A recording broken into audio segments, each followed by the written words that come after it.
नमस्कार। Machine learning में ना अक्सर एक दिक्कत आती है। बहुत सारे फीचर्स, मतलब किसी चीज को समझने के लिए 100,000 बातें। इसे कहते हैं हाई डिमेंशनल डेटा। और ये सॉफ्टवेयर इंजीनियरिंग, बायो इन्फॉर्मेटिक्स, सब जगह एक चैलेंज है। हाँ बिल्कुल। और देखिए, ज्यादा फीचर्स हों तो जरूरी नहीं कि मॉडल अच्छा ही बने। कई बार तो गैर जरूरी फीचर्स मॉडल को धीमा कर देते हैं, सटीकता भी कम हो जाती है, और हाँ, ट्रेनिंग का खर्चा अलग बढ़ता है। यहीं पर फीचर सिलेक्शन काम आता है, मतलब सही फीचर्स चुनना। सही। और आज हम इसी फीचर सिलेक्शन की एक नई टेक्निक पर बात कर रहे हैं। जी ये आईआईटी बॉम्बे के एक रिसर्च पेपर में आई है। HCBR नाम है इसका, hybrid approach with correlation aware voting rules. हाँ, निकिता भेदासगांवकर और ऋषिकेश के जोशी का काम है ये। तो चलिए इसको थोड़ा और समझते हैं।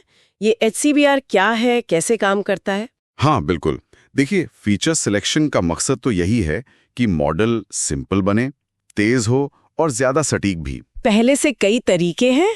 जैसे फिल्टर मेथड्स होते हैं जो डेटा देख के ही फीचर चुन लेते हैं, मॉडल बनाने से भी पहले। अच्छा, जैसे म्यूचुअल इन्फॉर्मेशन MI है, ये देखता है कि कोई फीचर हमारे टारगेट के बारे में कितनी जानकारी दे रहा है। और आपने रैपर तरीकों का भी जिक्र किया था। हाँ, रैपर तरीके मॉडल के परफॉर्मेंस को देख के फीचर चुनते हैं। ये ज्यादा सटीक हो सकते हैं, पर इनमें टाइम ज्यादा लगता है। HCBR इन दोनों का मिक्स है, मतलब हाइब्रिड है। Hybrid, okay. पर इसकी सबसे मजेदार बात यह है कि ये किसी भारी भर का मैथ फॉर्मूले पर नहीं, बल्कि लॉजिक और वोटिंग पर चलता है। लॉजिक और वोटिंग, ये कैसे? थोड़ा आसान शब्दों में समझाएंगे? हाँ जरूर। मान लीजिए हमें टीम बनानी है खिलाड़ियों की।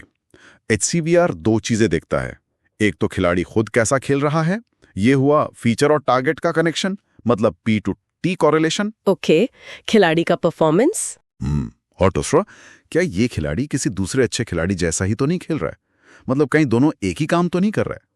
ये हुआ फीचर्स के बीच का connection, P to P correlation. अच्छा, यानी खुद का खेल और दूसरों से कितना मिलता जुलता है। ठीक है। बिल्कुल। फिर एक लेवल सेट करते हैं, एक थ्रेशहोल्ड थीटा, कि कितना अच्छा परफॉर्मेंस हाई माना जाएगा और कितनी समानता हाई मानी जाएगी।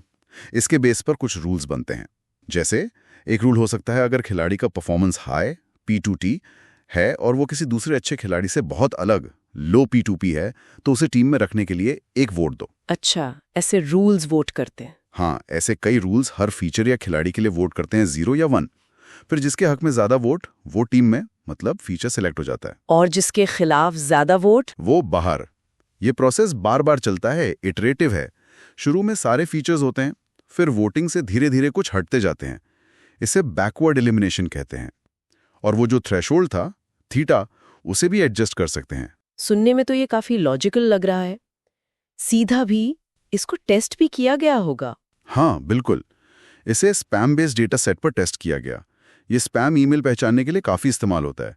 इसमें करीब 4600 ईमेल थे और 57 फीचर्स। ओके। और SVR की तुलना की गई पुराने तरीकों से, जैसे फिल्टर वाले CFS, MRMR, MI, और इटरेटिव वाले RFE, SFS वगैरह। और फिर क्या हुआ? नतीजे कैसे रहे? ये सिंपल तरीका काम आया? नतीजे काफी अच्छे थे एक्चुअली, खासकर डिसीजन ट्री जैसे क्लासिफायर के साथ।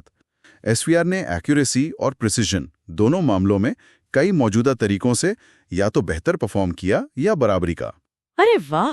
हाँ, और यहाँ तक कि जब इसकी तुलना कुछ तरीकों के बेस्ट पॉसिबल रिजल्ट से की गई, मतलब वो रिजल्ट जिन्हें ढूंढने में बहुत ज्यादा कंपटीशन लगती है, तब भी HCBR कॉम्पिटिटिव था। ये तो वाकई बढ़िया है। और कोई खास बात पता चली? एक और चीज, ये अलग अलग क्लासिफायर के लिए, जैसे डिसीजन ट्री या न्यूरल नेटवर्क, उनके हिसाब से बेस्ट फीचर्स चुन सकता है, मतलब थोड़ा अडेप्टिव है। पर रिसर्चर्स इसकी सबसे बड़ी खूबी इसकी सिंप्लिसिटी और इंटरप्रेटेबिलिटी को मानते हैं। इंटरप्रेटेबिलिटी मतलब ये समझना आसान है कि फैसला क्यों लिया गया। बिल्कुल। ये क्यों किसी फीचर को रख रहा है या हटा रहा है, ये समझना ज्यादा मुश्किल नहीं है इसमें। तो संक्षेप में कहें तो HCBR फीचर चुनने का एक मिला-जुला हाइब्रिड तरीका है। ये कॉरिलेशन को देखता है और फिर रूल्स और वोटिंग से फैसले लेता है। डेटा एनालिसिस और इटरेटिव तरीके से सुधार, दोनों का कॉम्बिनेशन। सही कहा। स्पैम बेस पर इसके नतीजे दिखाते हैं कि ये मौजूदा टेक्निक जितना ही पावरफुल हो सकता है, और साथ ही ये सिंपल है, समझने में आसान है। आगे चलकर इसके रूल्स और वोटिंग को और भी बेहतर किया जा सकता है। और ये एक जरूरी सवाल भी उठाता है।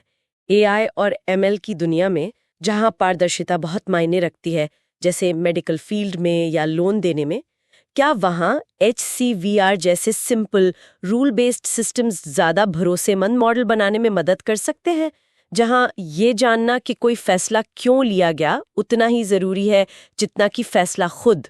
ये बहुत अहम सवाल है, निश्चित रूप से। जैसे जैसे इंटरप्रेटेबल AI की मांग बढ़ रही है, ऐसे अप्रोच काफी काम के साबित हो सकते हैं।